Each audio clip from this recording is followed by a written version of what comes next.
ਜਾਵੇ ਨਾਲ ਰੋਟੀ ਪਾਣੀ ਖਾਵੇ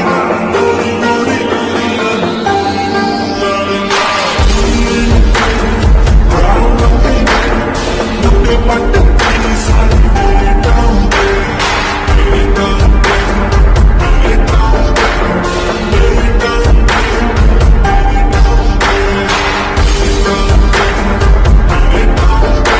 Excuse me, miss.